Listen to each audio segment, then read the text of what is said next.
ಓಂ ನಾರಾಯಣಾಯ ಪರಿಪೂರ್ಣಗುಣಾರ್ಣವಾಯ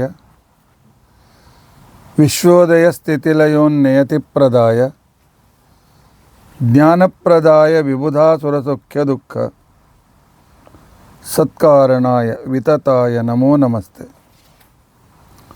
ಅಭ್ರಮಂ ಭಂಗರಹಿತಂ ಅಜಡಂ ವಿಮಲಂ ಸದಾ ಆನಂದತೀರ್ಥಮತುಲಂ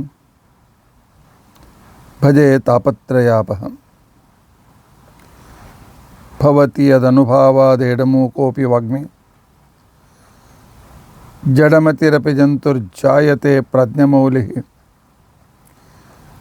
ಸಕಲವಚನಚೇತೋ ದೇವತಾ ಭಾರತೀ ಸಾ ಮಮ ವಚಸಿ ನಿಧತ್ತಾಂ ಸನ್ನಿಧಿಂ ಮಾನಸೇ ಚ. ಅಸ್ಮದ್ಗುರುಸಮಾರಂಭ ಟೀಕಾಕೃತ್ಪಾದಮಧ್ಯಗಾಂ ಶ್ರೀಮದಾಚಾರ್ಯಪರ್ಯಂತಾಂ ವಂದೇ ಗುರುಪರಂಪರಾ. ಗುರುಸಮಾರಂಭಾಂ ಟೀಕಾಕೃತ್ಪಾದಮಧ್ಯಗಾಂ ಶ್ರೀಮದಾಚಾರ್ಯಪರ್ಯಂತಾಂ ವಂದೇ ಗುರುಪರಂಪರಾ.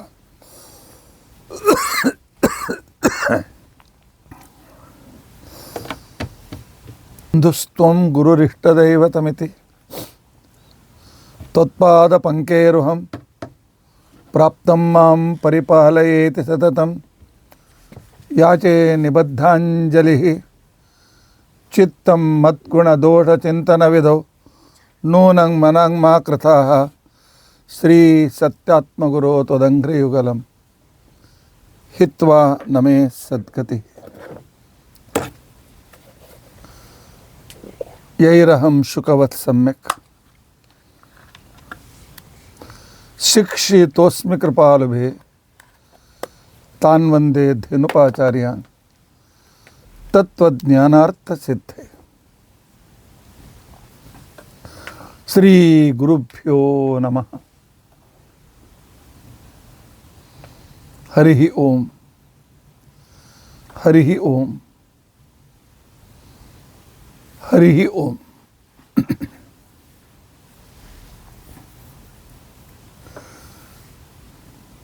ಸ್ವಸ್ಥಸ್ತು ಅಶೇಷ ಸನ್ಮಂಗಲಾನಿ ಸಂತು.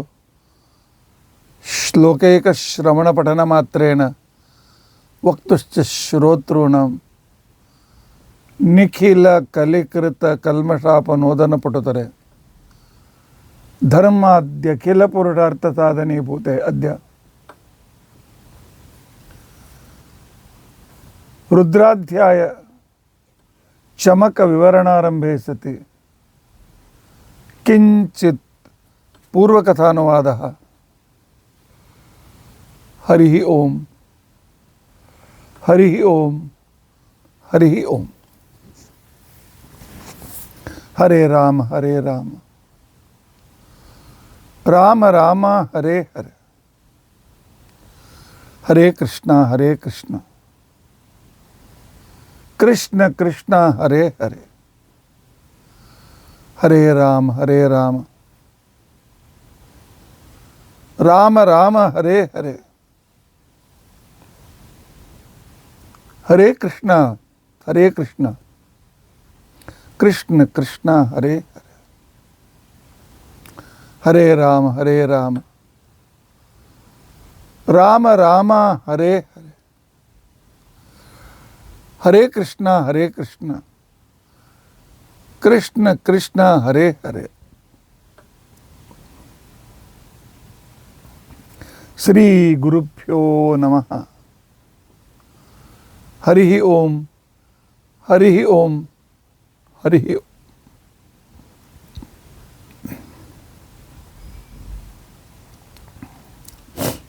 ನಿನ್ನೆ ನಾವು ರಯಿಂಚಮೆ ರಾಯಂಚಮೆ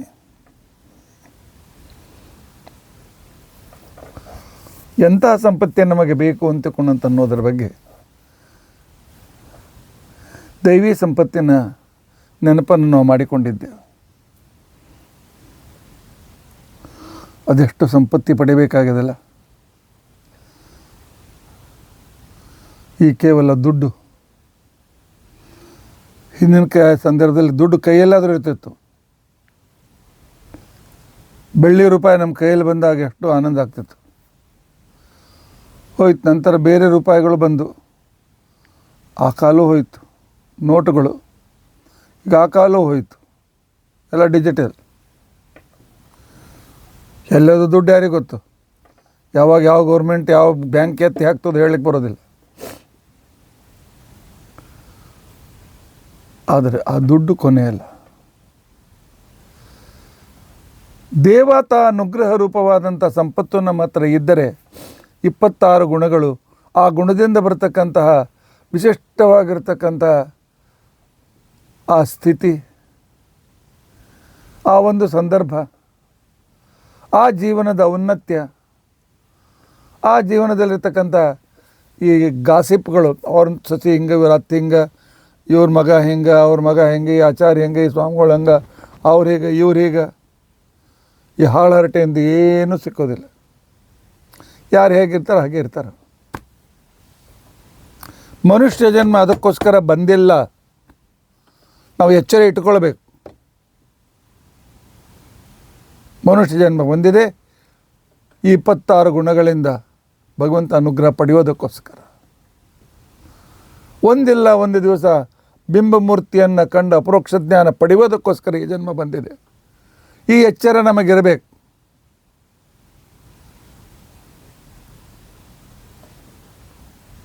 ಅದಕ್ಕೋಸ್ಕರವೇ 123ನೆಯ ಬೇಡಿಕೆ ಭಾಳ ಅದ್ಭುತವಾದ ಬೇಡಿಕೆ.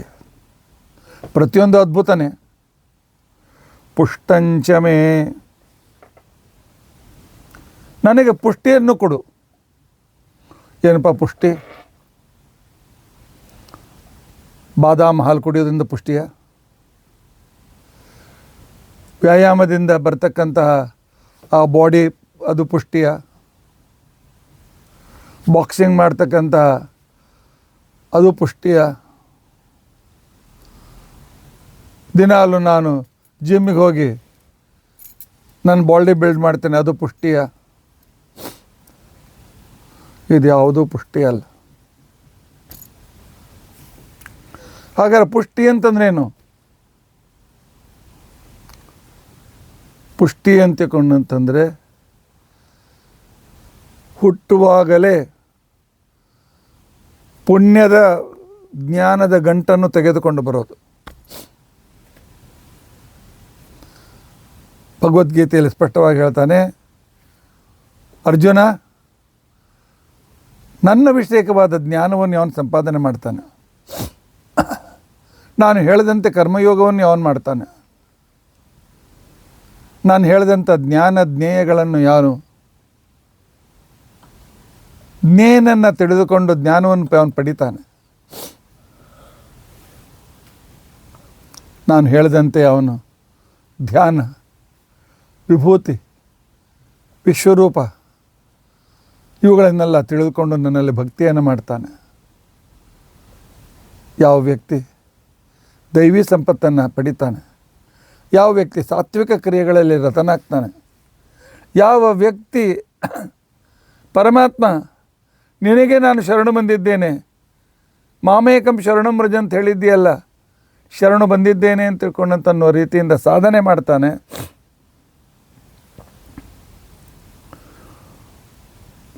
ಆದರೆ ಸಾಧನೆ ಇನ್ನೂ ಪೂರ್ತಿ ಆಗಿಲ್ಲ. ಈ ಶರೀರ ಬಿಡಬೇಕಾಯ್ತು. ಕಾಲ ಮೃತ್ಯು, ನಾನು ಕೂಡ ತಡೆಯೋದಿಲ್ಲ ಅದನ್ನು. ಆದರೆ ಅವನು ಮಾಡಿದ ಎಲ್ಲ ಪುಣ್ಯ, ಅವನು ಸಂಪಾದಿಸಿದ ಜ್ಞಾನ, ಅವನು ಸಂಪಾದಿಸಿದ ಭಕ್ತಿ, ಇವುಗಳನ್ನು ಹಿಂದಿನ ಜನ್ಮದಿಂದ ಗಳಿಸಿದ್ದನ್ನು ನಾನು ಅವರಿಗೆ ಹುಟ್ಟುವಾಗಲೇ ಕೊಟ್ಬಿಡ್ತೇನೆ.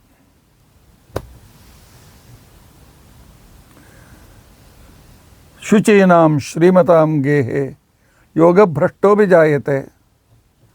ಅರ್ಜುನ, ಉತ್ತಮ ಕುಲದಲ್ಲಿ ಅವರಿಗೆ ಜನ್ಮ ಕೊಡ್ತೇನೆ. ಪವಿತ್ರರಾಗಿರ್ತಕ್ಕಂಥವರ ಮನೆಯಲ್ಲಿ ಜನ್ಮ ಕೊಡ್ತೇನೆ. ದೈವಿ ಸಂಪತ್ತಿನಿಂದ ಯುಕ್ತವಾಗಿರ್ತಕ್ಕಂಥವ್ರ ಮನೆಯಲ್ಲಿ ಜನ್ಮವನ್ನು ಕೊಡ್ತೇನೆ.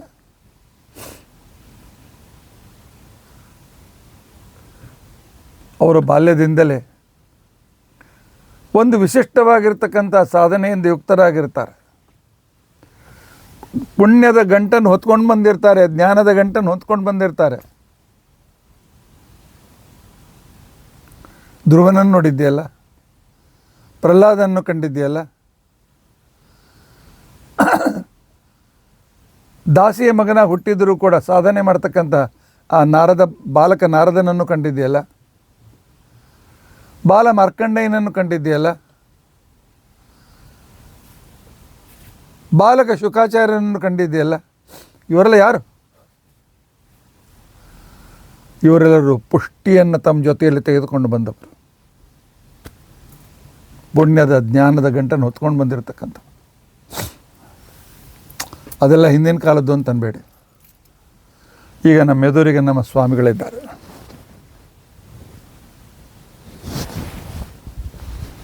ನಮ್ಮ ಸ್ವಾಮಿಗಳು ಅವರ ಹುಟ್ಟಿನ ದಿನದಿಂದ ನಾನು ಬಲ್ಲೆ.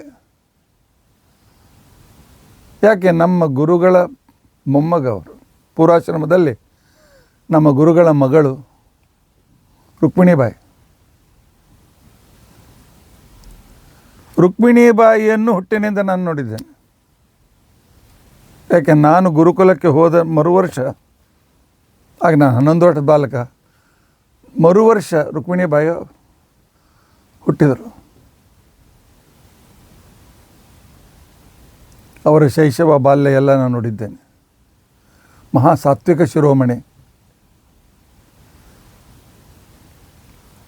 ಆ ನಂತರ ಅವಳು ಸೊಸೆಯಾಗಿ ಹೋದದ್ದು ಸತ್ಯಪ್ರಮೋದ ತೀರ್ಥರ ಪೂರ್ವಾಶ್ರಮದ ಪುತ್ರ ಕುತ್ತಲ ಆಚಾರ್ಯರ ಮನೆಗೆ. ಮದುವೆ ನಿಶ್ಚಯವಾದಾಗ 11 ವರ್ಷದ ಹುಡುಗಿ. ಮದುವೆ ಆದಾಗ ಇನ್ನೂ ದೊಡ್ಡವಳಾಗಿರಲಿಲ್ಲ. ಆದರೆ ಇವತ್ತು ಜಗದ್ಗುರುವಿನ ತಾಯಿ.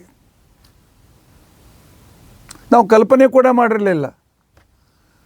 ಯಾಕೆ? ನಮ್ಮ ಗುರುಪತ್ನಿಯವ್ರ ಕೆಲಸದಲ್ಲಿರುವಾಗೆಲ್ಲ ಈ ಮಕ್ಕಳನ್ನು, ರುಕ್ಮಿಣಿಬಾಯಿಯವರನ್ನು, ವಿದ್ಯಾಸಿಂಹಾಚಾರ್ಯರು, ಇವರನ್ನು ತೊಡೆ ಮೇಲೆ ನಾವು ಮಳಿಸ್ಕೊಳ್ತಾ ಇದ್ದೆವು. ಅವರ ಆಟ ಪಾಠದಲ್ಲಿ ಭಾಗವಹಿಸ್ತಾ ಇದ್ದೆವು. ಆದರೆ ಇವರು ಇಂಥ ಪುಣ್ಯವಂತರು ಅಂತ ಕಲ್ಪನೆ ಆವಾಗ ನಂಗೆ ಬರ್ತಿರಲಿಲ್ಲ. ಎಂಥ ಅದ್ಭುತ ಪುಣ್ಯ ಗಳಿಸಿದ್ದಾರೆ ಅವರು. ಇನ್ನು ಇವತ್ತಿನ ಸ್ವಾಮಿಗಳು ಈ ಕಡೆಯಲ್ಲಿ ತಂದೆ ಶ್ರೀಪಾದ ಪುತ್ರರು, ಈ ಕಡೆಗೆ ತಾಯಿ ಸತ್ಯಧ್ಯಾನರ ಪರಮ ಪ್ರಿಯಶಿಷ್ಯರಾದ ಅತ್ಯಂತ ಶ್ರೇಷ್ಠ ಮಹಾಪುಣ್ಯವನ್ನು ಗಳಿಸಿರ್ತಕ್ಕಂಥ ನಮ್ಮ ಗುರುಗಳು ಮಾಹುಲಿ ಆಚಾರ್ಯರು. ಮಾಹುಲಿ ಆಚಾರ್ಯರು ಸತ್ಯಪರಾಕ್ರಮರ ವಂಶದಲ್ಲಿ ಬಂದಿರತಕ್ಕಂಥವ್ರು. ಆ ಕಡೆಯಲ್ಲಿ ಸತ್ಯಪ್ರಮೋದರ ವಂಶಸ್ಥರು. ಅಂಥ ಮನೆಯಲ್ಲಿ ಇವತ್ತು ಜಗದ್ಗುರುಗಳಾಗಿರ್ತಕ್ಕಂಥ ಮಹಾಸ್ವಾಮಿಗಳು ಹುಟ್ಟಿದರು. ಸಣ್ಣ ಕೂಸಿನಿಂದ ನಾನು ಮೊದಲೇ ದಿವಸದಿಂದ ಕಂಡಿದ್ದೇನೆ. ನಮ್ಮ ಭಾಗ್ಯ ಪುಣ್ಯ ಇತ್ತು, ಕಾಣುವ ಪುಣ್ಯ ಇತ್ತು, ಕಂಡಿದ್ದೆ. 5ನೇ ವಯಸ್ಸಿಗೆ ಉಪನಯನಕ್ಕಿಂತ ಒಂದು ವರ್ಷ ಮೊದಲೇ 4ನೇ ವಯಸ್ಸಿಗೆ ಮುಂಬೈ ಗುರುಕುಲ ನಮ್ಮ ಗುರುಗಳ ಹತ್ರ ಬಂದುಬಿಟ್ರು. ನಾನು ಇಲ್ಲೇ ಇರ್ತೇನೆ. ಆಗಿನಿಂದಲೇ ಮಹಾವೈರಾಗ್ಯ. ತಂದೆ ತಾಯಿ ಮಠದ ಬೇಕಾದಷ್ಟು ಸಂಪತ್ತಿ ಸಮೃದ್ಧಿ ಬೇಕಾಗಿಲ್ಲ. 7 ವರ್ಷದ 5 ವರ್ಷದ 6 ವರ್ಷದ 7 ವರ್ಷದ ಬಾಲಕರು, ಆ ವಯಸ್ಸಿನ ಬಾಲಕರೆಲ್ಲ ಬೆಳಗ್ಗೆ ಸಾಯಂಕಾಲ ಆಟದಲ್ಲಿ.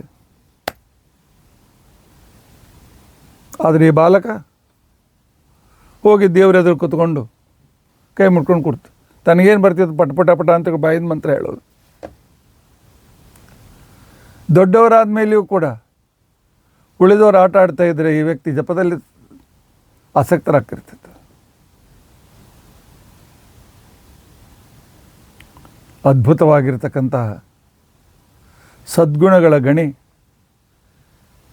ಇಂಥ ಜನ್ಮಕ್ಕೆ ಪುಷ್ಟಂಚಮೇ ಪೂರ್ವಮೇವ ಪುಣ್ಯೈಃ ಪರಿಪೂರಿತಂ ಪುಷ್ಟಂ ಶರೀರಂ ಪುಷ್ಟಂಚಮೇ ನನಗೆ ಕೊಡು ಪರಮಾತ್ಮ.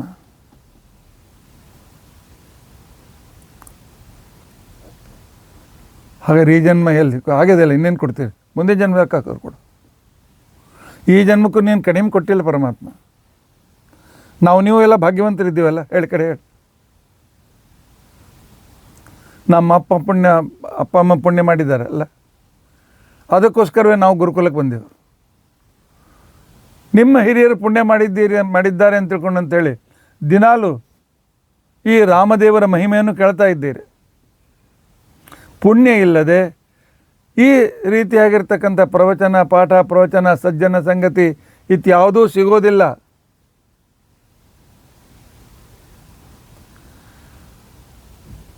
ಅದು ಹಿಂದಿನ ಪರಮಾತ್ಮ ಹಿಂದಿನದನ್ನು ನಮಗೆ ಕೊಟ್ಟಿದ್ದಾನೆ. ಆ ಸಂಪತ್ತು ನಮಗೋಸ್ಕರ ಇಟ್ಟಿದ್ದಾನೆ. ಅದಕ್ಕೋಸ್ಕರ ಇವತ್ತು ದಿನಾಲು ಒಂದು ತಾಸಾದರು, ತಾಸು ನನ್ನದು, ಪೂರ್ತಿ ದಿವಸ ಎಷ್ಟೆಂಟ ವಿದ್ವಾಂಸರು, ಸ್ವಾಮಿಗಳು ಎಲ್ಲರದ್ದು ಪ್ರವಚನ ಕೇಳ್ತಾ ಇದ್ದೀರಿ. ಇದು ಪುಣ್ಯ ಅಲ್ಲದೆ ಮತ್ತೇನದು? ನಾನು ಅನೇಕ ಮನೆಗಳನ್ನು ನೋಡಿದ್ದೇನೆ. ಮಕ್ಕಳು ಒಂದು ರೀತಿ, ಇನ್ನೊಬ್ಬರು ಮತ್ತೊಂದು ರೀತಿ, ಇನ್ನೊಂದು ರೀತಿ. ಸಮಾಧಾನ ಇಲ್ಲ, ಸಂಪತ್ತಿ ಇದೆ, ನೋಡ್ಕೊಳ್ಳೋರಿಲ್ಲ. ಅನೇಕ ರೀತಿಯಾಗಿರ್ತಕ್ಕಂಥ ರೋಗಗಳು.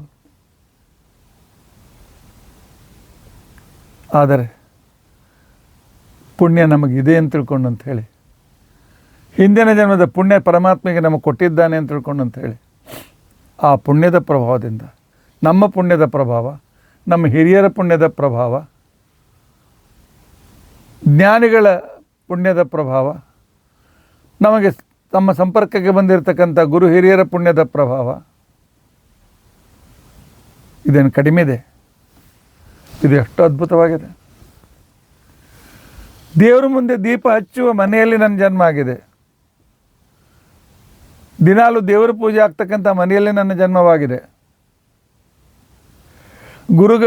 ಗುರುಗಳ ಮೇಲೆ ವಿಶ್ವಾಸವಿಡುವ ಮನೆಯಲ್ಲಿ ನಾನು ಹುಟ್ಟಿದ್ದೇನೆ, ಅಥವಾ ಆ ಮನೆಯ ಅಳಿಯನಾಗಿಯೋ ಆ ಮನೆಯ ಸೊಸೆಯಾಗಿ ನಾನು ಹೋಗಿದ್ದೇನೆ. ಇದೇ ಪುಷ್ಟ ಜೀವನ, ಪರಿಪುಷ್ಟ ಜೀವನ, ಪರಿಪೂರ್ಣ ಜೀವನ. ಪುಷ್ಟಂಚಮೇ 124ನೇ ಬೇಡಿಕೆ. ಪುಷ್ಟಿಂಚಮೇ ಪುಣ್ಯಯುಕ್ತವಾದ ಜೀವನ ಪುಷ್ಟವಾಗಿದ್ದರೆ ಪುಷ್ಟಿ, ಇದು ಪುಣ್ಯವಾಗಿದೆ.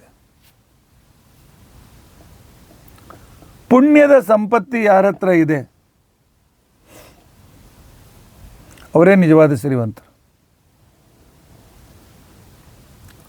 ಪುಣ್ಯ ಇದ್ದಲ್ಲಿ ಯಾವಾಗಲೂ ಜಯ ಇದೆ.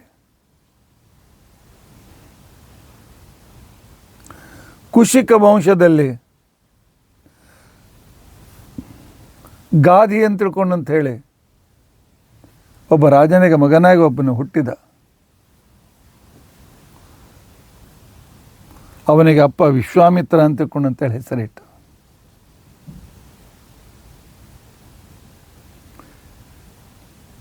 ರಾಜನ ಮನೆತಲ್ಲಿ ಬೆಳೆದ ವ್ಯಕ್ತಿ, ಯುದ್ಧ ಶಸ್ತ್ರಾಸ್ತ್ರಗಳನ್ನೆಲ್ಲ ಕಲ್ತಿದ್ದಾನೆ. ಅದ್ಭುತ ಪರಾಕ್ರಮಿ. ಒಂದು ಸಲ ಸಾವಿರಾರು ಸೈನಿಕರನ್ನು ಜೊತೆಯಲ್ಲಿ ಕರೆದುಕೊಂಡು ಕಾಡಿನಲ್ಲಿದ್ದ ದುಷ್ಟ ಮೃಗಗಳನ್ನು ಕೊಲ್ಲುವುದಕ್ಕೋಸ್ಕರ ಕಾಡಿಗೆ ಬಂದಿದ್ದಾರೆ. ಜನರಿಗೆ ಪೀಡೆ ಆಗ್ತಕ್ಕಂಥ ಮೃಗಗಳನ್ನು ಸಂಹಾರ ಮಾಡಬೇಕು ಅಂತ.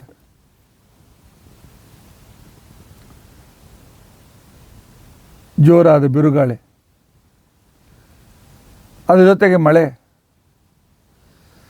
ಆ ಬಿರುಗಾಳಿಗೆ ಅನೇಕ ಮರಗಳು ಬೀಳ್ತಾ ಇವೆ. ಮುಂದೆ ಹೋಗಲಿಕ್ಕೆ ದಾರಿ ಇಲ್ಲ, ಹಿಂದೆ ಹೋಗಲಿಕ್ಕೆ ದಾರಿ ಇಲ್ಲ. ಅಲ್ಲೇ ಎಲ್ಲೋ ಒಂದು ಕಡೆಗೆ ಆಶ್ರಯವನ್ನು ಪಡೆದಿದ್ದಾರೆ. 2 ದಿನ ನಿಲ್ಲಲಿಲ್ಲ ಮಳೆ, ಮೈಯೆಲ್ಲ ತೊಯ್ದು ಹೋಗಿದೆ. 2 ದಿನದಿಂದ ಊಟಕ್ಕಿಲ್ಲ, ಕುಡಿಲಿಕ್ಕೆ ನೀರಿಲ್ಲ, ಏನೂ ಇಲ್ಲ. ಅದೇ ಬೀಳುವ ಮಳೆಯನ್ನೇ ಒಂದು ಸ್ವಲ್ಪ ಆನ್ ಮಾಡಿಕೊಂಡು ಸ್ವಲ್ಪ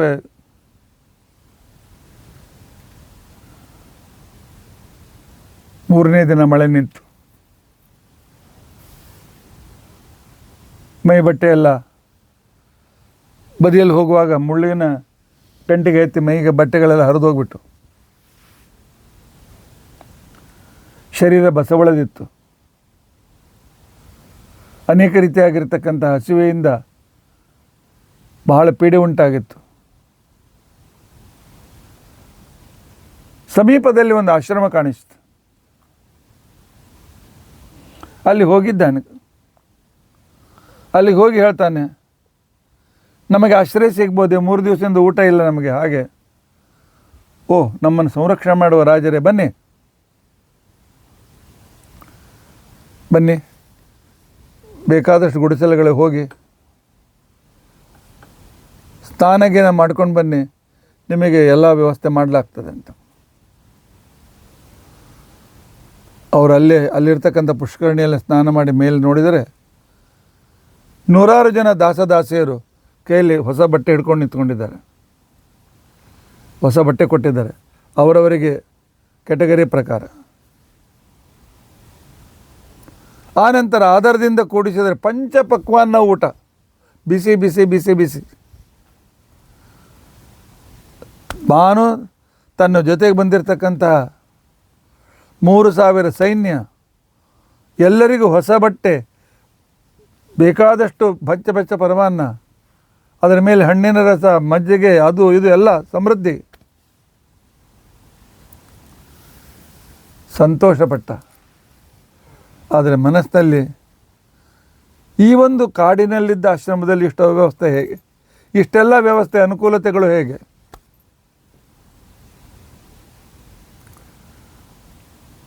ಬಂದಿದ್ದಾನೆ, ಆ ಋಷಿಗಳಿಗೆ ಭೇಟಿಯಾಗಿದ್ದಾನೆ. ಅವರು ಬೇರೆ ಯಾರೂ ಅಲ್ಲ, ವಸಿಷ್ಠರು. ಕೇಳ್ದ, ಅಲ್ಲ ಮತ್ತು ನಾವು ಬರೋದು ನಿಮಗೇನು ಗೊತ್ತಿರಲಿಲ್ಲ, ಏನಿಲ್ಲ, ನಾವು ಸ್ನಾನ ಮಾಡಿ ಬರುವಷ್ಟು ಬಟ್ಟೆ ಹಾಕೊಂಬಷ್ಟರಲ್ಲಿ ಅಡುಗೆ ಹೇಗೆ ತಯಾರಾಯಿತು, ಇಷ್ಟಲ್ಲಿ ಹೊಸ ಬಟ್ಟೆ ಎಲ್ಲಿಂದ ಬಂತು? ಅವ್ರು ಹೇಳಿದ್ರು, ಏನಿಲ್ಲಪ್ಪ, ಇಲ್ಲಿ ನಿಂತ್ಕೊಂಡಿದ್ದೆಲ್ಲ ತಾಯಿ ಕಾಮಧೇನು. ಅವಳಿಗೆ ಹೇಳಿದ ಆ ಕ್ಷಣಕ್ಕೆ ಬೇಡಿ ತಯಾರು.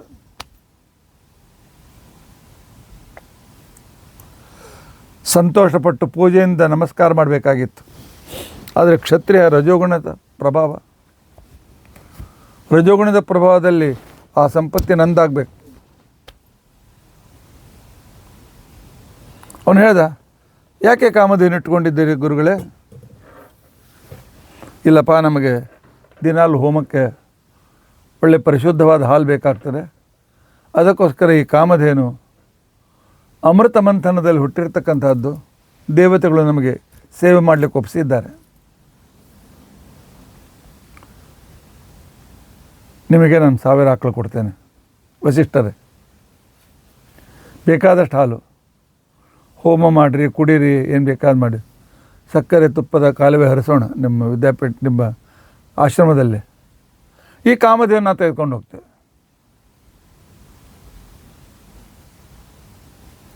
ಅವ್ರು ಹೇಳಿದ್ರು, ನೋಡು, ತಪಶಕ್ತಿ ಇಲ್ಲದೆ ಇದ್ದರೆ ಕಾಮಧೇನು ಏನೂ ಕೊಡೋದಿಲ್ಲ, ಒಂದು ತೊಟ್ಟು ಹಾಲನ್ನು ಕೂಡ ಕೊಡೋದಿಲ್ಲ. ಕಂಪ್ಯೂಟರ್ನಲ್ಲಿ ಬೇಕಾದಷ್ಟು ಮೆಮೊರಿಗಳಿವೆ. ನನ್ನ ಮೊಬೈಲ್ನಲ್ಲಿ ಸುಮಾರು 20,000 ಗ್ರಂಥಗಳಿವೆ. ಎಲ್ಲ ಡೌನ್ಲೋಡ್ ಮಾಡಿ ಬೇಕಾದ ಸಿಗ್ತದೆ.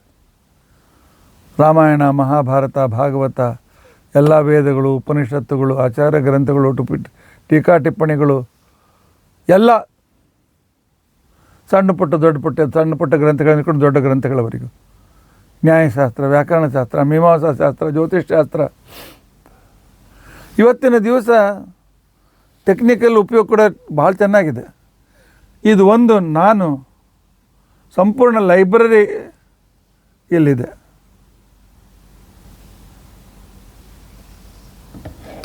ಆದರೆ ಇದನ್ನು ಹೇಗೆ ಉಪಯೋಗಿಸಿಕೊಳ್ಬೇಕು ಅಂತನ್ನೋದು ಗೊತ್ತಿಲ್ಲದೇ ಇದ್ದರೆ ಆ ಸಂಪೂರ್ಣ ಲೈಬ್ರರಿದು ಉಪಯೋಗ ಏನು? ಯಾವ ಸ್ಥಳಕ್ಕೆ ಹೋಗಬೇಕು, ಎಲ್ಲಿ ಓಪನ್ ಮಾಡಬೇಕು, ಅದರ ಸಬ್ ವಿಭಾಗಕ್ಕೆ ಹೋಗಬೇಕು, ಅಲ್ಲಿಂದ ಮತ್ತೆ ಆ ಸಬ್ಜೆಕ್ಟಿಗೆ ಹೋಗಬೇಕು. ಇದು ಗೊತ್ತಿಲ್ಲದೆ ಇದ್ದರೆ ಇದೇನಿಲ್ಲ, ಮತ್ತು ಬರೀ ಭಾಳ ಫೋನ್ ತೆಗೆದುಕೊಳ್ಳೋಕ್ಕೆ ಫೋನ್ ಮಾಡಲಿಕ್ಕೆ ಅಷ್ಟೇ ಇದು. ಹಾಗೆ ಕಾಮಧೇನುವನ್ನು ಹೇಗೆ ಒಲಿಸಬೇಕು ಅಂತನ್ನೋ ತಪಶಕ್ತಿ ಇರಬೇಕಾಗ್ತದೆ. ರಾಜ ಕೊಡ್ಲಿಕ್ಕೆ ಆಗೋದಿಲ್ಲ ಅಂತಕೊಳ್ತ. ತಾರುಣ್ಯ, ಧನ ಸಂಪತ್ತಿ, ಅವಿವೇಕತ, ಅಧಿಕಾರ, ಇವನ್ ಒಂದಕ್ಕೊಂದು ಮನುಷ್ಯನನ್ನು ಕೆಡಿಸ್ತಕ್ಕಂತಹ ದುರ್ಗುಣ ಪರಿಸ್ಥಿತಿಗಳು.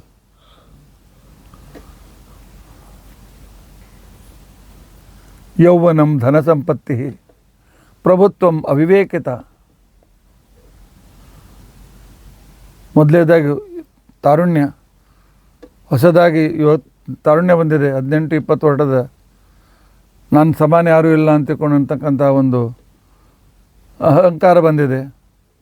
ಅದ್ರ ಜೊತೆಗೆ ಸಿರಿವಂತಿಕೆ, ಅದರ ಜೊತೆಗೆ ಅಧಿಕಾರ, ಅದರ ಜೊತೆಗೆ ಬುದ್ಧಿಹೀನತೆ, ಒಂದೊಂದು ಜೀವನ ಅನರ್ಥ ಮಾಡ್ತಕ್ಕಂಥವುಗಳು.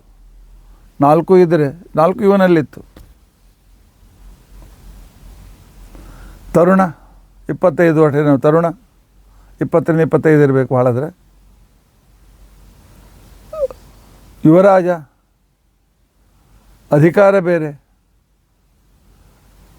ಇಂಥ ಸಂಪತ್ತಿನಲ್ಲಿ ಹಿರಿಯರಿಗೆ ಮರ್ಯಾದೆ ಕೊಡಬೇಕು, ಅವರ ಮಾತು ಕೇಳಬೇಕು, ಈ ವಿವೇಕ ಇರೋದಿಲ್ಲ, ಅವಿವೇಕತ್ವ ಇರ್ತದೆ.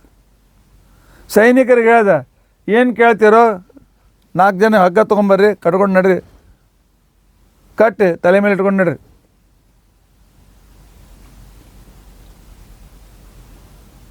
ಆಗ 8-10 ಸೈನಿಕರು ಕಾಮಧೇನು ಹತ್ರ ಬಂದಾಗ ವಸಿಷ್ಠ ಹೇಳಿದ್ರಮ್ಮ, ನಾನು ಬ್ರಾಹ್ಮಣ, ಅದು ಶಾಪ ಕೊಟ್ಟು ಪುಣ್ಯ ಖರ್ಚು ಮಾಡಿಕೊಳ್ಳಿ, ನೀನು ಸಮರ್ಥ ಹೇಳಿದ್ದೆ, ಅಮ್ಮ ನೀನು ಸಂರಕ್ಷಣೆ ಮಾಡ್ಕೊ ಅಂತ ಹೇಳಿದ್ದೆ. ಆಗ ಕಾಮಧೇನುವಿನ ನಿಶ್ವಾಸದಿಂದ ಅನೇಕ ಸೈನಿಕರು ಉತ್ಪನ್ನರಾಗಿದ್ದಾರೆ. ಅವರು ಈ ವಿಶ್ವಾಮಿತ್ರನ ಸೈನ್ಯದ ಮೇಲೆ ಆಕ್ರಮಣ ಮಾಡಿದ್ದಾರೆ. ಪ್ರಾಣ ಉಳಿದರೆ ಸಾಕು ಅಂತಕೊಂಡು ಕೂಡ ಹೋಗಿದ್ದಾರೆ. ಆದರೆ ಪರಾಜಯವಾಗಿದೆ. ಇಂಥ ಸಂದರ್ಭದಲ್ಲಿ ಸೇಡಿ ತೀರಿಸಿಕೊಳ್ಬೇಕು.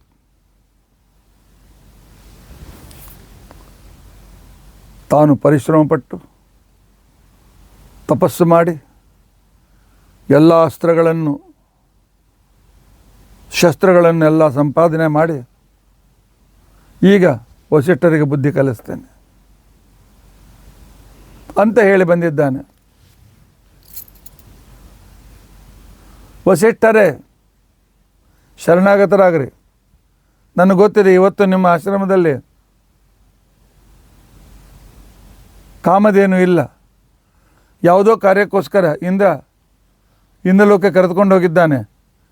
ನಮ್ಮ ಗುಪ್ತಚರರು ಈ ವಿಚಾರವನ್ನು ನನಗೆ ಹೇಳಿದರು. ಅದಕ್ಕೋಸ್ಕರ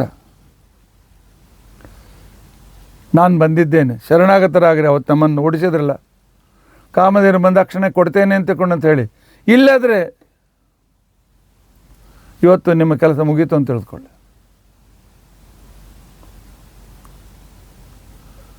ಆಗ ವಸಿಷ್ಠರು ಹೇಳ್ತಾರೆ, ನಿನಗೇನು ಬೇಕು ಮಾಡ್ಕೋಪ್ಪ, ನಾನು ಶರಣಾಗತನಾಗೋದು ಪರಮಾತ್ಮನಲ್ಲೇ ಪಾದಗಳಿಗೆ ಮಾತ್ರ.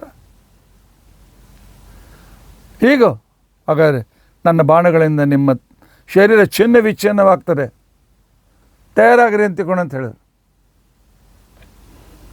ಅಲ್ಲೇ ಬ್ರಹ್ಮದಂಡ ಇತ್ತು. ಬ್ರಹ್ಮದಂಡ ಅಂತ ತಿಳ್ಕೊಂಡಂತಂದರೆ ಒಂದು ದರ್ಭೆಯಲ್ಲಿ ಸಕಲ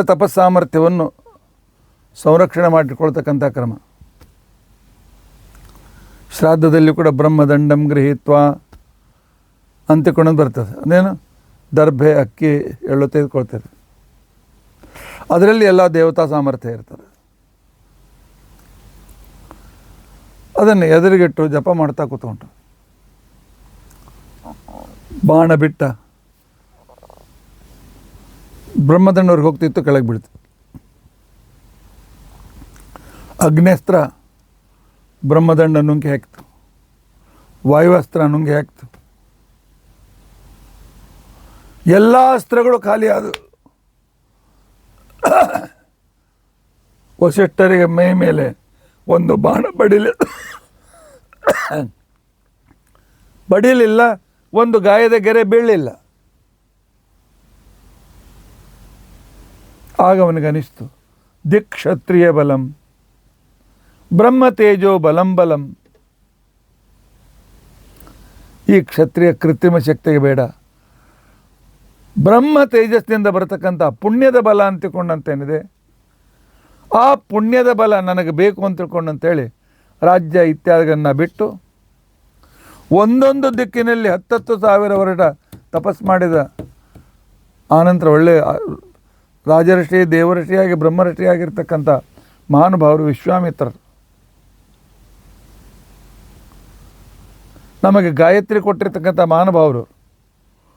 ಓಂ ಭೂರ್ಭುವ ಸ್ವಃ ತತ್ಸವಿತುರ್ವರೆಣ್ಯಂ ಭರ್ಗೋ ದೇವಸ್ಯ ಧೀಮಹಿ ಧಿಯೋ ಯೋ ನ ಪ್ರಚೋದಯಾತ್. ಇದನ್ನು ನಾವು ಕಂಡುಕೊಂಡದ್ದು, ನಮಗೆ ಸಿಕ್ಕಿದ್ದು ಈ ವಿಶ್ವಾಮಿತ್ರರಿಂದ. ಜಗತ್ತಿಗೆ ಮಿತ್ರರಾಗಿ ಪರಿಣಮಿಸಿದರು. ಅದಕ್ಕೋಸ್ಕರವೇ ಈ ವಿಶ್ವಾಮಿತ್ರರು ದಶರಥನ ಮನೆಗೆ ಬಂದಾಗ, ರಾಮಲಕ್ಷ್ಮಣರು ನಮ್ಮ ಯಜ್ಞ ಸಂರಕ್ಷಣೆಗೆ ಬೇಕು ಅಂತಂದಾಗ ಆಚಾರ್ಯ ತತ್ವನಿರ್ಣಯದಲ್ಲಿ ಹೇಳ್ತಾರೆ, ವಿಶ್ವಸ್ಯ ಮಿತ್ರಂ ಸ ಇಹ ಜಗಾಮ. ಜಗತ್ತಿನ ಮಿತ್ರ ಋಷಿಗಳು ಇಲ್ಲಿ ಬಂದರು ಅಂತಕೊಂಡಂತೆ. ವಾಯುದೇವರು ಹೀಗೆ ಹೇಳಬೇಕಾದ್ರೆ ಆ ವಿಶ್ವಾಮಿತ್ರ ಬದಲಾವಣೆ ಯಾವ ಶಕ್ತಿ ಇದು? ಪುಣ್ಯದ ಶಕ್ತಿ. ಪುಣ್ಯದ ಶಕ್ತಿ ಭಾಳ ಅದ್ಭುತವಾಗಿರ್ತಕ್ಕಂಥ ಇದೆ. ಪುಣ್ಯದ ಶಕ್ತಿಯ ಸಮಾನ ಜಗತ್ತಿನಲ್ಲಿ ಬೇರೆ ಶಕ್ತಿ ಇಲ್ಲ. ನಮ್ಮ ಹತ್ರ ಪುಣ್ಯ ಇದೆ, ಅನುಕೂಲತೆಗಳಿವೆ ಅಂತ ಅರ್ಥ. ಪುಣ್ಯ ಇಲ್ಲ, ಸಮಸ್ಯೆಗಳಿವೆ ಅಂತ ಅರ್ಥ. ಮಹಾಭಾರತ ಒಂದು ಕಡೆ ಹೇಳ್ತಾರೆ, ಒಬ್ಬ ಗೃಹಸ್ಥ ನಾನು ಪುಣ್ಯವಂತ ಅಂತ ತಿಳ್ಕೊಂಡಂತೇಳಿ ಹೇಗೆ ತಿಳಿದುಕೊಳ್ಬೇಕು?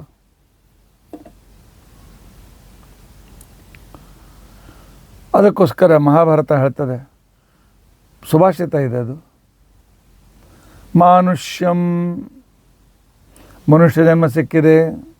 ನಂಬರ್ 1, ನಾವು ಪುಣ್ಯವಂತರು. ವರವಂಶ ಜನ್ಮ,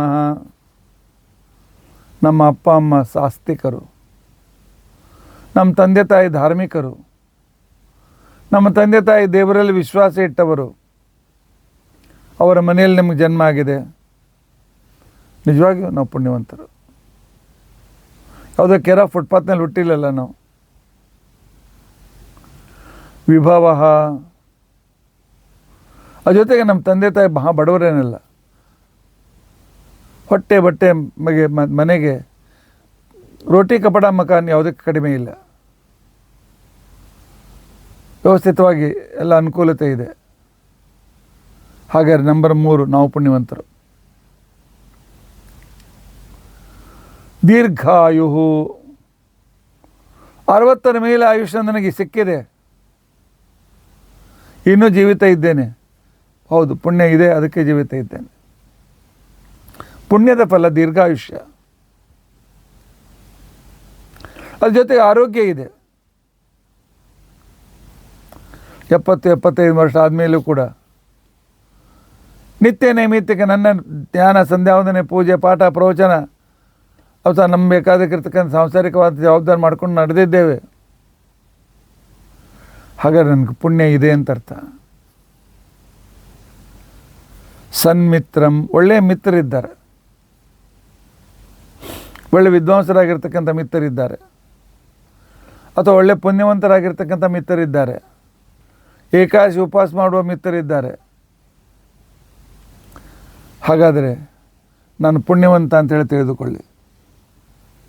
ಮನುಷ್ಯ ಜನ್ಮ, ಒಳ್ಳೆಯ ಭಗವದ್ಭಕ್ತರ ಮನೆಯಲ್ಲಿ ಜನ್ಮ, ಅನುಕೂಲತೆ, ಸಂಪತ್ತು, 4 ದೀರ್ಘಾಯು, 5 ಆರೋಗ್ಯ, 6 ಒಳ್ಳೆಯ ಮಿತ್ರರು. ಸಿನಿಮಾ ಕರ್ಕೊಂಡು ಹೋಗತಕ್ಕಂಥ ಮಿತ್ರರಲ್ಲ, ಹೋಟೆಲ್ಗೆ ಪಿಜ್ಜಾ ತಿನ್ಲಿಕ್ಕೆ ಕರೆದುಕೊಂಡು ಹೋಗ್ತಕ್ಕಂಥವ್ರ ಮಿತ್ರರಲ್ಲ, ಹಾಳು ಹರಟೆ ಹೊಡ್ತಕ್ಕಂಥವ್ರ ಮಿತ್ರರಲ್ಲ. ಹರಕತೆ ಕರೆದುಕೊಂಡು ಹೋಗ್ತಾರೆ, ದೇವಸ್ಥಾನಕ್ಕೆ ಕರೆದುಕೊಂಡು ಹೋಗ್ತಾರೆ, ಗುರುಗಳ ಹತ್ರ ಕರೆದುಕೊಂಡು ಹೋಗ್ತಾರೆ. ಅವ್ರು ನಿಜವಾಗಿರ್ತಕ್ಕಂಥ ಮಿತ್ರರು. 6ನೇದ್ದು ಸುಸುತಂ, ಒಳ್ಳೆ ಮಕ್ಕಳು, ವಿನಯಿಗಳಾದ, ನಾವು ಹೇಳಿದ್ದಕ್ಕೆ ಕೇಳಿ ನಾವು ಹೇಳಿದಂತೆ ದೇವರಲ್ಲಿ ವಿಶ್ವಾಸ ಇಡುವ ಮಕ್ಕಳು ಸಿಕ್ಕಿದ್ದಾರೆ. ಇದು ಕೂಡ ನಮ್ಮ ಪುಣ್ಯದ ಪ್ರಭಾವ. ಹಿಂದಿನ ಜನ್ಮ ಮಾಡಿದ ಪುಣ್ಯ ಸಾಕಷ್ಟಿದೆ, ಹಿರಿಯರ ಪುಣ್ಯ ಸಾಕಷ್ಟಿದೆ ಅಂತ ತಿಳ್ಕೊಳ್ಬೇಕು. ಆ ನಂತರ ಸಖಿ ಪ್ರಿಯತಮ, 10ನೇ ಗುಣ ಅಥವಾ 9 ಇರಬೇಕು. ಒಳ್ಳೆ ಗಂಡ ಸಿಕ್ಕಿದ್ದಾನೆ, ಒಳ್ಳೆ ದೇವರಲ್ಲಿ ಭಕ್ತಿ ಇರತಕ್ಕಂಥ ಗಂಡ ಸಿಕ್ಕಿದ್ದಾನೆ, ಗುರುಭಕ್ತನಾದ ಗಂಡ ಸಿಕ್ಕಿದ್ದಾನೆ, ಅಥವಾ ದೇವಭಕ್ತಳಾದಂಥ ಹೆಂಡತಿ ಸಿಕ್ಕಿದ್ದಾಳೆ, ಏಕಾದಶಿ ಉಪವಾಸ ಮಾಡುವ, ಚಾತುರ್ಮಾಸ ವ್ರತ ಮಾಡುವ. ಆ ನಂತರ ದೇವರ ವಿಷಯದಲ್ಲಿ ಪಾರಾಯಣ, ಹಾಡು, ದೇವರ ನಾಮ, ದೇವರ ವಿಷಯದಲ್ಲಿ ಚಿಂತನ, ಲೇಖನ ಮಾಡೋ ಒಳ್ಳೆ ಹೆಂಡತಿ ಸಿಕ್ಕಿದ್ದಾಳೆ. ಅದು ಕೂಡ ಪುಣ್ಯದಿಂದಲೇ ಸಿಕ್ಕಿದ್ದಾಳೆ.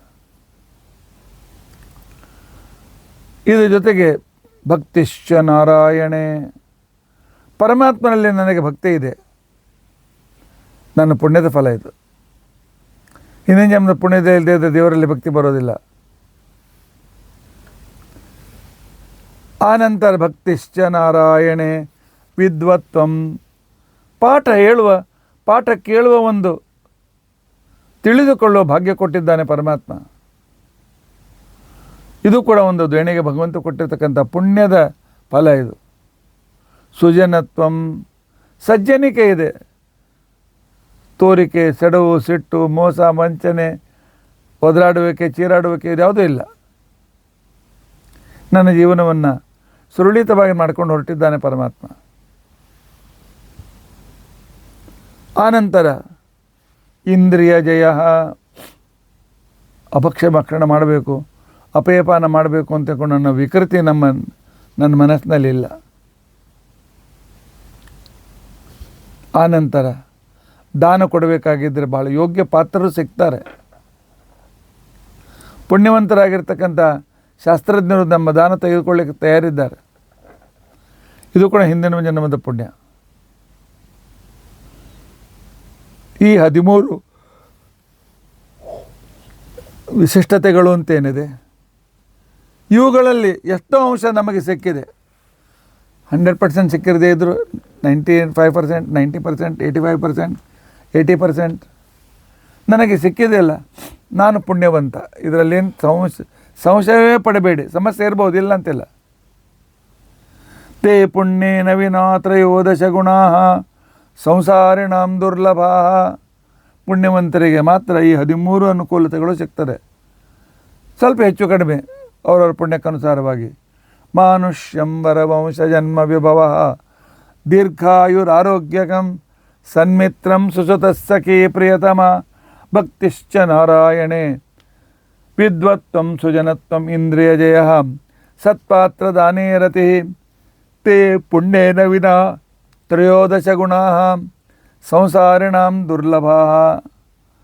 ನಮ್ಮ ಹಿಂದಿನ ಜನ್ಮದ ಪುಣ್ಯ ಇದೆ, ಈ ಜನ್ಮದಲ್ಲಿ ಪುಣ್ಯದ ಕೆಲಸ ಮಾಡ್ತಾ ಇದ್ದೇವೆ. ಇದಕ್ಕೆ ಉದಾಹರಣೆ ಏನು ಅಂತಿಕೊಂಡು ಅಂತಂದರೆ, ಇದಕ್ಕೆ ಸಾಕ್ಷಿ ಏನು ಅಂತಿಕೊಂಡು ಅಂತಂದರೆ, ಈ 13 ಗುಣಗಳು ನಮ್ಮಲ್ಲಿ ಇವೆ, ಅನುಕೂಲತೆಗಳು ನಮ್ಮಲ್ಲಿವೆ.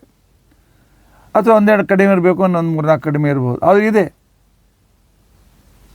ಆದ್ದರಿಂದಾಗಿ ನಾವು ಪುಣ್ಯವನ್ನು ಗಳಿಸಬೇಕು. ಪುಣ್ಯವನ್ನು ನಾವು ಗಳಿಸ್ಬೇಕು ಸರಿ, ನಿಜ.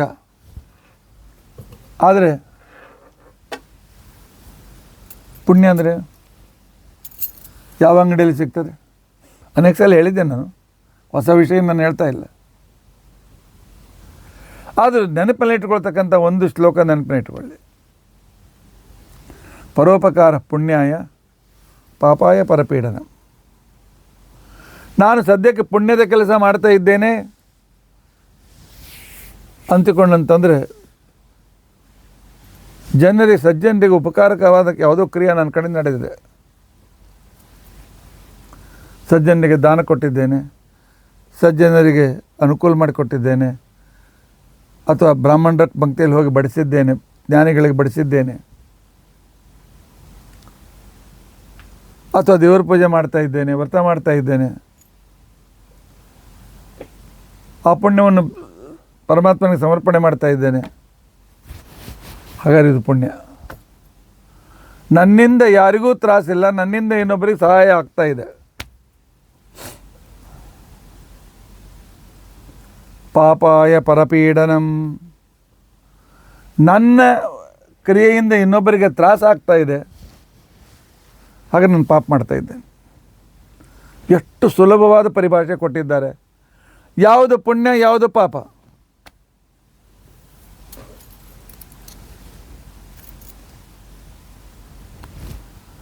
ಸ್ವಾಮಿಗಳು ಬಂದಿದ್ದಾರೆ, ರಾಮದೇವ ದರ್ಶನಕ್ಕೆ ಹೋಗಬೇಕು, ಪುಣ್ಯ.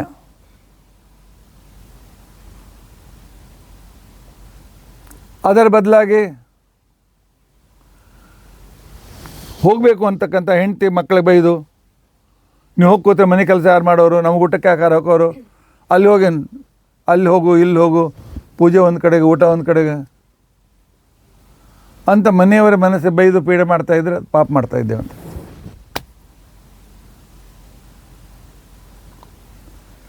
ನನ್ನಿಂದ ಇನ್ನೊಬ್ಬರಿಗೆ ತ್ರಾಸ ಆಗ್ತದೆ, ಪಾಪ ಆಗ್ತಾ ಇದೆ. ಹೆಂಡತಿ ಹೇಳಿದ್ದಾಳೆ, ಅಡುಗೆ ಮಾಡ್ಕೊಂಡು ಕೂತ್ಕೊಂಡಿನ್ರಿ, ಬರ್ರಿ ಊಟ ಮಾಡಿರಿ, ಮುಂದೆ ಮತ್ತೆ ಕೆಲಸ ಮಾಡ್ಕೊಂಡು ಅನುಕೂಲ ಆಗ್ತದೆ. ನಿಲ್ಲು, ಕ್ರಿಕೆಟ್ ಮ್ಯಾಚ್ ನಡೆದಿದೆ, ಇನ್ನು ಸ್ವಲ್ಪ 4 ಓವರ್ ಉಳಿದೆ, ಮುಗಿಸ್ಕೊಂಡು ಬರ್ತೇನೆ. ಪಾಪದ ಕೆಲಸ. ಪಾಪ ಹೆಣ್ಣು ಹಾದಿ ಕಾಯ್ತಾ ಕೂತ್ಕೊಂಡಿರ್ತಾಳೆ. ಇಲ್ಲ ನೋಡು, ನಿನಗೂ ಕ್ರಿಕೆಟ್ ಮ್ಯಾಚ್ ನೋಡೋಕ್ಕಾಗೋದಿಲ್ಲ, ನಾನು ಬೆಳಗ್ಗೆ ಬೇಗ ಹೇಳೋಣ, ನಾನು ಹೆಲ್ಪ್ ಮಾಡ್ತೇನೆ, ನಿನಗೆ ಪೂಜೆ ಮಾಡ್ಕೊಂಡು ಬರ್ತೇನೆ, ಅಡುಗೆ ಇಬ್ಬರು ಕೂಡ ಮಾಡೋಣ, ಬೇಗ ಊಟ ಮಾಡಿ ಕೊಡೋಣ ಅಂತ ನೀನು ಕೇಳು, ನಾನು ಕೇಳು, ಅಥವಾ ನಾವಿಬ್ಬರು ಕೂಡ ಹೋಗಿ ಮಠಕ್ಕೆ ಹೋಗೋಣ, ನಿನಗೆ ಹೆಲ್ಪ್ ಮಾಡ್ತೇನಂತ. ಇದು ಪುಣ್ಯ. ಇನ್ನೊಬ್ಬರಿಗೆ ನನ್ನಿಂದ ಸಹಾಯವಾಗ್ತಾ ಇದೆ, ಅದು ಪುಣ್ಯ.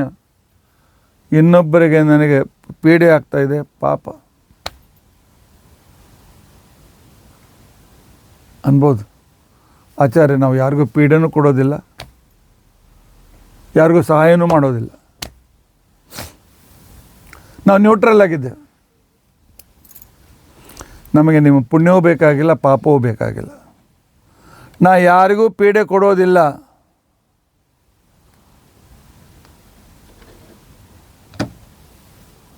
ಆದರೆ ಯಾರಿಗೂ ಉಪಕಾರವೂ ಮಾಡೋದಿಲ್ಲ. ನಮ್ಮ ಸ್ವರ್ಗನೂ ಬೇಕಾಗಿಲ್ಲ, ನರಕೂ ಬೇಕಾಗಿಲ್ಲ. ನಾವು ಇಲ್ಲ ಪರಪೀಡೆಯನ್ನು ಕೊಡ್ತಿರ್ತೇವೆ, ಇಲ್ಲ ಪರರ ಉಪಕಾರ ಮಾಡ್ತಿರ್ತೇವೆ, ಎರಡರ ಪೈಕಿ ಒಂದು. ಇಲ್ಲ ಪುಣ್ಯ ಗಳಿಸ್ತಾ ಇರ್ತೇವೆ, ಇಲ್ಲ ಪಾಪ ಗಳಿಸ್ತಾ ಇರ್ತೇವೆ. ನ್ಯೂಟ್ರಲ್ ಅವಸ್ಥೆ ಇಲ್ಲ ಜೀವನದಲ್ಲಿ. ನನ್ನಷ್ಟಕ್ಕೆ ನಾನು ಕ್ರಿಕೆಟ್ ಮ್ಯಾಚ್ ನೋಡ್ತಾ ಕೂತ್ಕೊಂಡಿದ್ದೇನೆ, ನನ್ನಷ್ಟಕ್ಕೆ ನಾನು ಒಲಿಂಪಿಕ್ ಗೇಮ್ ನೋಡ್ತಾ ಕೂತ್ಕೊಂಡಿದ್ದೇನೆ. ನಾನು ಯಾರಿಗೆ ತ್ರಾಸು ಕೊಡ್ತಾ ಇದ್ದೇನೆ? ಹೌದು, ತ್ರಾಸು ಕೊಡ್ತಾ ಇದ್ದೆ. ಒಬ್ಬರಿಗೆಲ್ಲ 24 ಜನರಿಗೆ ತ್ರಾಸು ಕೊಡ್ತಾ ಇದ್ದಾರೆ.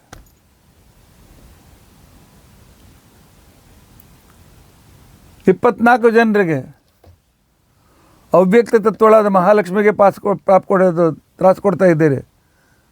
ಪಾರಾಯಣ ಬಿಟ್ಟು ಟೈಮ್ ಪಾಸ್ ಮಾಡ್ತಾ ಇದ್ದೀಯಾ? ನಾನು ಇದೇ ನಿಮ್ಗೆ ಕೊಟ್ಟನೇನು ಅಂತೇಳಿ ಲಕ್ಷ್ಮೀದೇವಿ ಅಸಮಾಧಾನ ಪಡ್ತಾಳೆ. ಬ್ರಹ್ಮದೇವ್ರಂತಾನೆ, ಎಲ್ಲ ದೇವ್ರನ್ನ ಕಾಣುವಂತ ನಿನ್ನ ಮನುಷ್ಯ ಜನ್ಮ ಕೊಟ್ಟರೆ ನೀನು ಇದನ್ನು ನೋಡ್ಕೊತ ಕೊಟ್ಟಿಲ್ಲ, ಏನೋ ಆಟ ಪೀಠ ನೋಡ್ಕೊಂಡು ಕೂತ್ಕೊಂಡಿದ್ದಿಲ್ಲ. ಆಗ ಗರುಡ ಶಿಷ್ಯರಿದ್ರು ಹೇಳ್ತಾರೆ, ನಿನ್ನ ಮನಸ್ಸಿನಲ್ಲಿ ದೇವರನ್ನು ಮರೆತು ಬಿಟ್ಟಿದ್ದೆ, ರನ್ನು ಅದು ಇದು ಇದೆ ನಮಗೆಷ್ಟು ತ್ರಾಸು ಕೊಡ್ತಾ ಇದ್ದೆ. ಈ ರೀತಿಯಾಗಿ ಮನೋನಿಯಾಮಕರಾಗಿರ್ತಕ್ಕಂಥವ್ರು ರುದ್ರರು ಇಂದ್ರಕಾಮರಲ್ಲಿ ಹೇಳ್ತಾ ಇರ್ತಾರೆ. ವಾಯುದೇವರಂತಾರೆ, ವ್ಯರ್ಥ ಟೈಮ್ ಕಳೀತಾ ಇದೆಯಲ್ಲೋ, ಶ್ರವಣೇನ ವಿನಾಚೆ, ಶ್ರವಣ ಮನನ ನಿದ್ದೆ ಹಚ್ಬಿಟ್ಟು ಒಂದು ಸೆಕೆಂಡ್ ಹಾಳು ಮಾಡಬಾರ್ದು ಅಂತ ಹೇಳಿಲ್ಲ ನಿನಗೆ ಅಂಥೇಳಿ ಅವರು ಅಂತಾರೆ. ಜ್ಞಾನೇಂದ್ರಿಯದ ದೇವತೆಗಳು, ಕರ್ಮೇಂದ್ರಿಯದ ದೇವತೆಗಳು ಎಲ್ಲರೂ ಶಾಪ ಕೊಡ್ತಾರೆ ನಮಗೆ. ಇಲ್ಲ, ನಾವು ನಿಮ್ಮಲ್ಲಿದ್ದೀವಿ, ದೇವರ ನೈವೇದ್ಯದ ಅನ್ನ ನಮ್ಗೆ ತಂದು ಕೊಡಲಿಲ್ಲ, ಕಿವಿಯಿಂದ ಒಳ್ಳೆಯ ಒಳ್ಳೆಯ ಪ್ರವಚನ ಕೇಳಲಿಲ್ಲ, ಮೂಗಿನಿಂದ ಪರಮಾತ್ಮನಿಗೆ ಎರಚಿದ ನಿರ್ಮಾಲ್ಯ ಆಗ್ರಹಣ ಮಾಡಿಲ್ಲ, ಆದ್ದರಿಂದ ನಮಗೆಲ್ಲ ಪೀಡೆ ಕೊಡ್ತಾ ಇದ್ದೆ. ಅವರಿಗೆ ಸಂತೋಷಕರವಾಗಿರ್ತಕ್ಕಂಥ ಧರ್ಮ ಕಾರ್ಯ ಮಾಡ್ತಾ ಇದ್ದರೆ 24 ಜನರು ಸಂತೋಷ ಪಡ್ತಾರೆ. ಇದು ಪುಣ್ಯ. ಯಾವಾಗ ತಪ್ಪು ದಾರಿ ಹಿಡಿತೇವೆ, ಒಳಗಿದ್ದ 24 ತಾಸರು ಅವ್ರು ಬೈತಾರೆ, ಅಸಮಾಧಾನ ಪಡ್ತಾರೆ, ಅದು ಪಾಪ. ಯಾಕೆ ನಾನು ಸ್ವತಂತ್ರನಿಲ್ಲ, 24 ಜನರಿಂದ ಈ ನನ್ನ ಮಷೀನ್ ನಡೀತದೆ.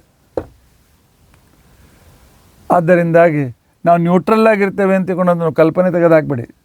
ಇಲ್ಲ ಪಾಪ ಮಾಡ್ತಾ ಇದ್ದೇವೆ, ಇಲ್ಲ ಪುಣ್ಯ ಗಳಿಸ್ತಾ ಇದ್ದೇವೆ. ಆದ್ದರಿಂದಾಗಿ 124ನೇ ಬೇಡಿಕೆ ಏನು ಅಂತ ತಿಳ್ಕೊಂಡು ಅಂತಂದರೆ, ಪುಷ್ಟಿಂಚಮೆ ಪುಣ್ಯ ಕೊಡು. ಪುಣ್ಯದ ಸಂಪತ್ತಿ ಆ ಕರೆನ್ಸಿ ಎಲ್ಲ ಕಡೆಗೆ ನಡೀತಾರೆ. ಗರುಡ ಪುರಾಣದಲ್ಲಿ ಒಂದು ಸಂದರ್ಭ ಬರ್ತದೆ. ಮನುಷ್ಯ ಯಮನ ದಾರಿಯಲ್ಲಿ ಹೋಗುವಾಗ 5.5 ತಿಂಗಳಾದ ನಂತರ ವೈತರಣಿ ಅಂತ ತಿಳ್ಕೊಂಡಂತ ನದಿ ಹತ್ತಿರ ಬರ್ತಾನೆ. ಆ ನದಿಗೆ ಹೆಸರು ವೈತರಣಿ ಅಂತ ತಿಳ್ಕೊಂಡಂತ. ಅದರಲ್ಲಿ ಜಗತ್ತಿನಲ್ಲಿ ಏನೇನು ಹೊಲಸು ಪದಾರ್ಥಗಳಿವೆಲ್ಲ, ಮಲ ಮೂತ್ರ ರಕ್ತ ಕೀವು ಹೆಚ್ಚಿಗೆ ಹೇಳೋದಿಲ್ಲ, ವಾಕರಿಕೆ ಬರ್ತದೆ, ಎಲ್ಲ ತುಂಬಿದಿರ್ತಕ್ಕಂಥ ಸಂದರ್ಭದಲ್ಲಿ ಯಮದೂತರು ಹೇಳ್ತಾರೆ, ನಡಿ ಒಳಗೆ ಬೀಳು, ಮೊಸಳೆಗಳಿವೆ, ಏನೇನು ಇವು, ಅವುಗಳನ್ನು ನಮ್ಮ ಕೈ ಕಾಲು ಕತ್ತರಿಸಿ ಮಾಂಸ ಕಿತ್ತೇವೆ.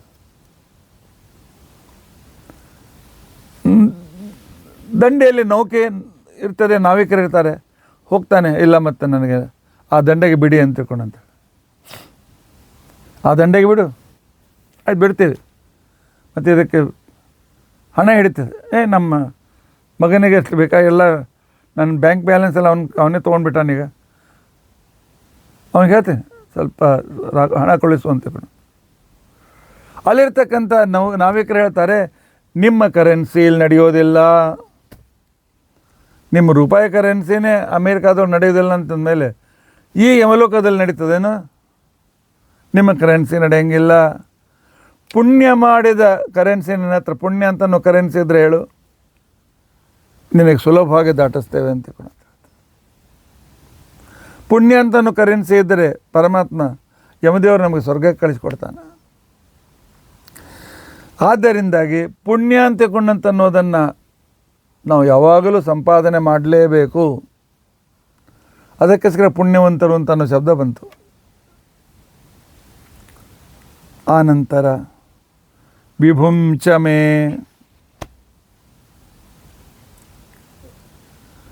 ಮತ್ತೇನು ಬೇಕಪ್ಪ? ಪರಮಾತ್ಮ ನನಗೆ ವಿಭುವನ್ನು ಕೊಡು. ವಿಭು ಅಂತ ತಿಳ್ಕೊಂಡಂತಂದರೆ ಬಹಳ ಅಂತ ಅರ್ಥ. ವಿಭು ಅಂತ ತಿಳ್ಕೊಂಡಂತಂದರೆ ವೈಭವ ಅಂತ ಅರ್ಥ. ನನಗೆ ವಿಭುವನ್ನು ಕೊಡು.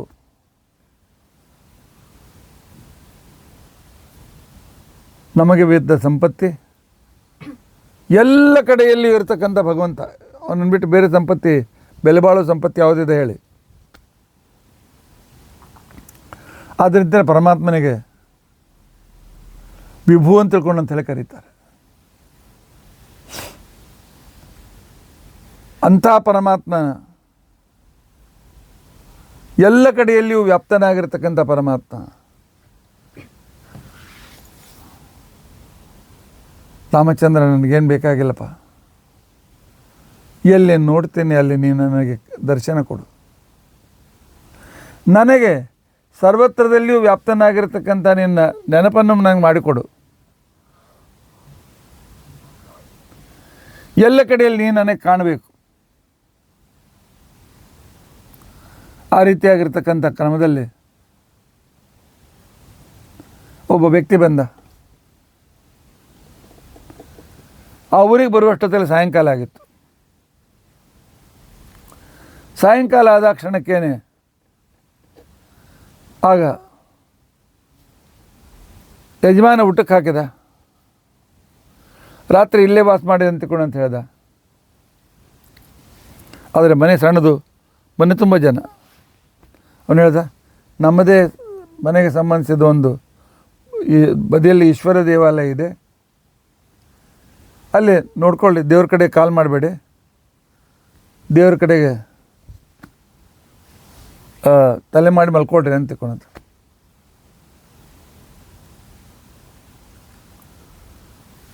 ಆ ನಂತರ ಅವ್ರು ಹೋದ. ಒಂದು ತಾಸು ಆದಮೇಲೆ ಮನೆ ಯಜಮಾನ್ರು ವಿಚಾರ ಮಾಡಿದ, ನೋಡೋಣ ಸರಿಯಾಗಿ ಮಲ್ಕೊಂಡು ನಾನು ಇಲ್ಲ ಗುಡಿ ಬೇರೆಗೆ ಮನೆ ಕಳಿಸಿದ್ದೇನೆ, ದೇವ್ರ ಕಡೆ ಕಾಲು ಪೀಲ ಏನು ಮಾಡ್ಯ ನಾನು ಅಂತಿಕೊಂಡು ಅಂತ ಹೇಳಿ ಹೋದ ಕ್ಷಣಕ್ಕೆ ನೋಡಿದ, ಗಡದ ನಿದ್ದೆ ಹತ್ತಿತ್ತು. ಆ ನಂತರ ತಲೆ ಹತ್ತಿರ ಒಂದು ಶಿವಲಿಂಗ, ಈ ಕಡೆಯಲ್ಲಿ ಒಂದು ಶಿವಲಿಂಗ, ಅದ್ರ ಮೇಲೆ ಕಾಲಿಟ್ಕೊಂಡು ಮಲ್ಕೊಂಡಿದ್ದ. ಎಂಥ ಮಹಾಪಾಪಿವ, ಶಿವಲಿಂಗದ ಮೇಲೆ ಕಾಲಿಟ್ಟಾನ ಅಂತ ತಿಳ್ಕೊಂಡು ಅಂತ ಹೇಳಿ ಎಬ್ಬಿಸ್ಲಿಕ್ಕೆ ಪ್ರಯತ್ನ ಮಾಡಿದೆ, ಹೇಳಲಿಲ್ಲ ಅವನು. ನಿದ್ದೆ ಇನ್ನೂ ಗೋಡು. ಕಡೆಗೆ ಈ ಕಾಲನ್ನು ಎತ್ತಿದ, ಸ್ವಲ್ಪ ಈ ಕಡೆ ತೊಗೊಂಡು ಬಂದ, ಅಲ್ಲಿ ಇಡಬೇಕು ಅಂದರೆ ಅಲ್ಲೊಂದು ಶಿವಲಿಂಗ ಹುಟ್ಟಿತು. ಮತ್ತೆ ಕಾಲನ್ನು ಎತ್ತಿದ, ಈ ಕಡೆ ಕರ್ಕೊಂಬಂದ, ಅಲ್ಲೊಂದು ಶಿವಲಿಂಗ ಹುಟ್ಟಿತು. ಈ ಕಡೆ ಕರ್ಕೊಂಬಂದ, ಕಾಲು ಇಡಬೇಕು ಅನ್ನೋಷ್ಟೊಂದು ಮತ್ತು ಶಿವಲಿಂಗ ಮೇಲೆ ಅದ್ಭುತವಾಗ್ತಿತ್ತು. ಎಲ್ಲೆಲ್ಲಿ ಅವನು ಕರೆದುಕೊಂಡು ಗರಗರ ಎಲ್ಲ ದಿಕ್ಕಿಗೆ ಕಾಲಿಡಬೇಕು ಅಂತಂದರೆ ಅಲ್ಲೆಲ್ಲ ಕಡೆ ಶಿವಲಿಂಗ.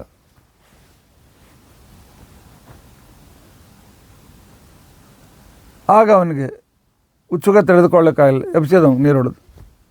ಯಾಕೋ ಇದೇನಿದೆ, ಎಲ್ಲಿ ನೋಡಿದಲ್ಲಿ ನೀನು ಕೂಡ ನೀನು ಕಾಲಿಟ್ಟಿದ್ಯಾ ಶಿವಲಿಂಗದ ಮೇಲೆ, ಅಲ್ಲಿ ಶಿವಲಿಂಗ ಹುಡ್ತಾ ಇಲ್ಲ, ಏನು ಚಮತ್ಕಾರ, ಯಾವ ಜಾದು ಮಾಡಿದ್ದು ಹೇಳಿದ್ರು. ಅವನೇನೂ ಇಲ್ಲ, ನಾನು ಭಗವಂತನನ್ನು ಎಲ್ಲ ಕಡೆಯಲ್ಲಿಯೂ ಕೂಡ ತಪ್ತೋಪಾಸಕ ನಾನು. ಅದನ್ನು ದೇವ್ರು ನನಗೆ ಎಲ್ಲ ಕಡೆ ಕಾಣಿಸ್ತಾನೆ, ಆದರೆ ನಾನು ಎಲ್ಲಿ ಹೋಗ್ತೇನೆ ಅಲ್ಲಿ ದೇವ್ರು ಇರ್ತಾನೆ, ನಾನು ಎಲ್ಲಿ ಕಾಲಿಟ್ಟರು ಅಲ್ಲಿ ದೇವ್ರಿದ್ದಾನೆ. ಒಂದೊಂದು ಸಲ ವಿಚಾರ ಮಾಡುವಾಗ ನಮ್ಮ ಮನಸ್ಸಿನಲ್ಲಿ ಹುಡ್ತದೆ, ನಾನು ಯಾವ ಕಡೆ ಕಾಲ್ ಮಾಡಿಕೊಂಡೆ ದೇವ್ರ ಕಡೆ ಕಾಲಾಗಂಗಿಲ್ಲ. ಹೇಳಿ, ದಕ್ಷಿಣಕ್ಕೆ ಕಾಲು ಮಾಡ್ತೀರಾ, ಯಮಧರ್ಮರಾಜನ ಕಡೆ ಕಾಲು ಹಾಕ್ತಾರೆ. ನೈಋತ್ಯಕ್ಕೆ ಕಾಲು ಮಾಡ್ತೀರಾ, ನೈಋತ್ಯ ಕಡೆಗೆ ಕಾಲು ಹಾಕ್ತಾರೆ. ಅವನು ಕೂಡ ಅಸುರನಾದರೂ ಕೂಡ ದೇವತಾಗಣದಲ್ಲಿದ್ದಾನೆ. ಪಶ್ಚಿಮಕ್ಕೆ ಕಾಲು ಮಾಡ್ತೀರಾ, ವರುಣನ ಕಡೆ ಕಾಲು ಹಾಕ್ತದೆ. ವಾಯುವ್ಯದ ಕಡೆ ಕಾಲು ಮಾಡ್ತೀರಾ, ವಾಯುವಿನ ಕಡೆ ಕಾಲು ಹಾಕ್ತದೆ. ಉತ್ತರಕ್ಕೆ ಕುಬೇರನ ಕಡೆಗೆ, ಚಂದ್ರನ ಕಡೆ ಕಾಲು ಹಾಕ್ತದೆ. ಈಶಾನ್ಯದಲ್ಲಿ ರುದ್ರದೇವ್ರ ಕಡೆ ಕಾಲು ಹಾಕ್ತದೆ. ಪೂರ್ವಕ್ಕೆ ಕಾಲು ಮಾಡ್ತೀರಾ, ಇಂದ್ರನ ಕಡೆ ಕಾಲು ಹಾಕ್ತದೆ. ಆಗ್ನೇಯದ ಕಡೆ ಕಾಲು ಮಾಡ್ತೀರಾ, ಆ ನಂತರ ಅಲ್ಲಿ ಅಗ್ನಿ ಕಡೆ ಕಾಲು ಹಾಕ್ತದೆ. ಇಲ್ಲ ನಾನು ಮಲ್ಕೊಂಬಂಗೆ ಇಲ್ಲ, ಎದ್ದು ನಿಂದಿರ್ತೀನಿ ಅಂತ ತಿಳ್ಕೊಂಡಂತೆ ನನ್ನ ಕಾಲು ಪೃಥ್ವಿಗೆ ಆ ಕಡೆ ಹಾಕ್ತದೆ. ಅಲ್ಲಿ ಪೃಥ್ವಿಯಲ್ಲಿ ಧರಾದೇವಿಯಲ್ಲಿ ಶನಿ ಕೂಡ ಇದ್ದಾನೆ, ಅವನ ಕಡೆ ಕಾಲು ಹಾಕ್ತಾರೆ. ಇಲ್ಲ ಸರ್ವಾಂಗಾಸನ ಮಾಡಿ ಕಾಲು ಮೇಲೆ ಮಾಡ್ಕೊಳ್ತೀನಿ ಅಂತ ತಿಳ್ಕೊಂಡಂತಂದರೆ ಗಣಪತಿ ಮಹಾಲಕ್ಷ್ಮೀ ದೇವಿ ಎಲ್ಲ ಕಡೆ ಕಾಲು ಮಾಡ್ತಾರೆ. ದೇವ್ರ ಕಡೆ ಕಾಲು ಮಾಡಬಾರ್ದು. ಇದನ್ನು ಪ್ರಾಕ್ಟಿಕಲ್ಲಾಗಿ ಮಾಡಿಕೊಳ್ಳಿಕ್ಕೆ ಸಾಧ್ಯ ಇದೆ ಏನು? ಸಾಧ್ಯ ಇದ್ರೆ ಹೇಳಿ, ನಿಮ್ಮ ಉಪಾಯ ಆಗಿದ್ರೆ ಹೇಳಿ. ಸಾಧ್ಯ ಇದೆ. ಯಾಕೆ? ನನ್ನ ಮನೆಯನ್ನೇ ಮಂದಿರ ಮಾಡ್ಕೊಂಬಿಡಿ. ಇದಕ್ಕೆ ತತ್ವನ್ಯಾಸ ಮಾತೃಕಾನ್ಯಾಸ ಅಂತ ತಿಳ್ಕೊಂಡಂತ ಕರೀತಾರೆ. ಪರಮಾತ್ಮನ ಶಕ್ತಿಗಳು ಅಂತ ಅನಿಸ್ಕೊಂಡಿರ್ತಕ್ಕಂಥವುಗಳನ್ನು ಶಕ್ತಿ, ಪ್ರತಿಷ್ಠಾ, ಸಂವಿತ್, ಸ್ಫೂರ್ತಿ, ಪ್ರವೃತ್ತಿ, ನಿವೃತ್ತಿ, ಕಾಲ, ಪುರುಷ, ನನ್ನ ಈ ಕೊರಳಲ್ಲೆಲ್ಲ ದೇವತೆಗಳು. ಸದೆಗುಳದನ್ನು ಬಿಟ್ಬಿಡೋಣ, ಕಾಲಿನ ಹತ್ರ ಬರೋಣ. ಬಲಗಾಲಿನಲ್ಲಿ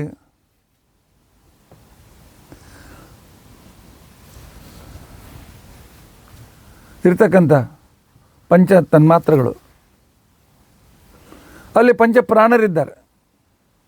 ಬಲಗಾಲಿನಲ್ಲಿ ಪಂಚಪ್ರಾಣರಿದ್ದಾರೆ.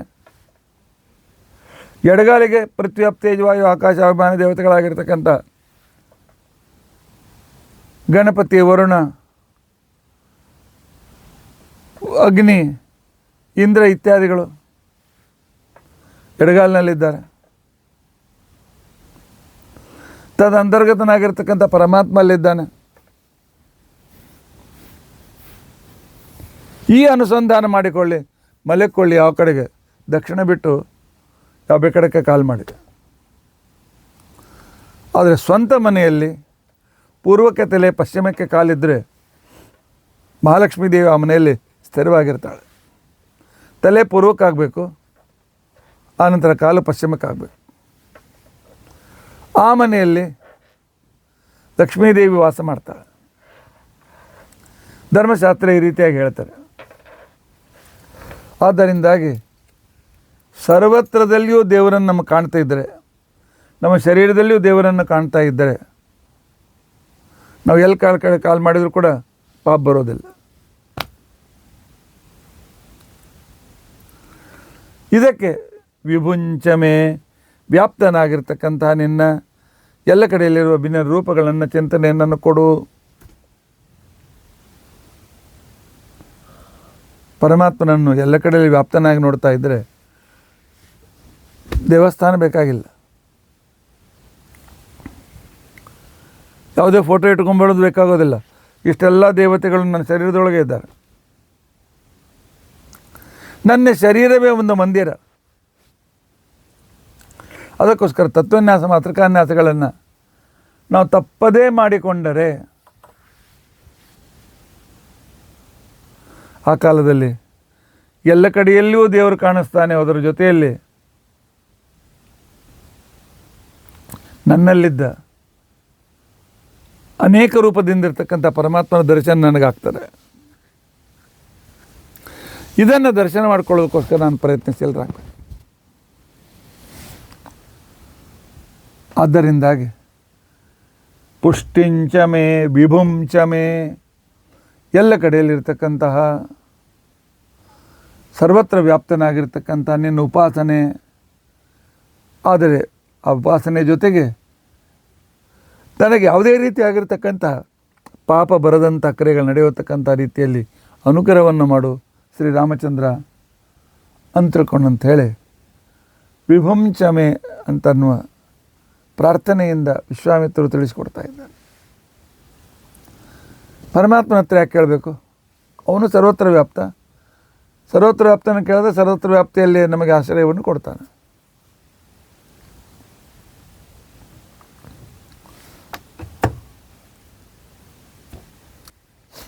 ಇವತ್ತು ನಾವು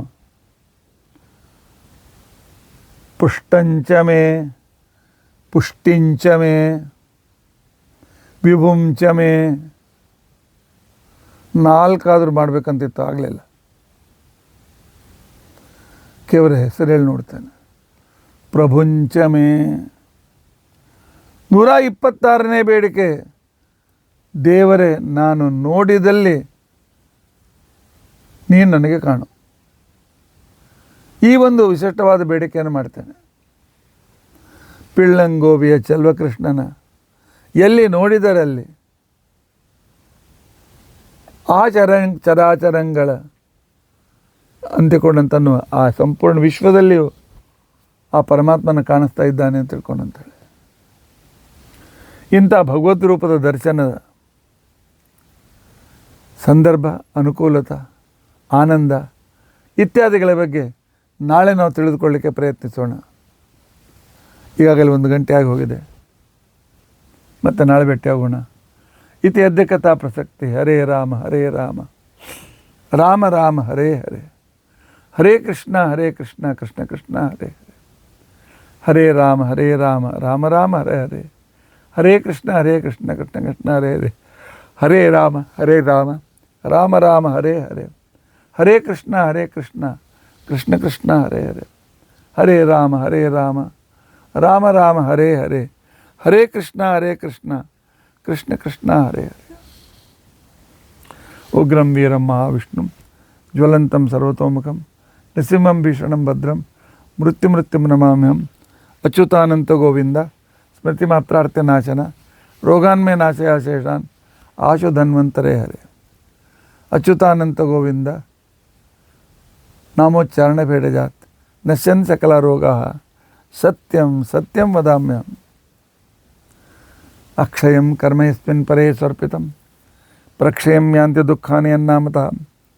ಅಕ್ಷರೋ ಯೋಜರ ಸರ್ವದೇವಾಮೃತ ಕುಕ್ಷಿಗಂ ಯಸ್ಯ ವಿಶ್ವಂ ಸದಾ ಜಾತಿಕಂ ಪ್ರೀಣಯಾಮ ವಾಸುದೇವಂ ದೇವತಾ ಮಂಡಲಾಖಂಡ. ಶ್ರೀಕೃಷ್ಣಾರ್ಪಣ.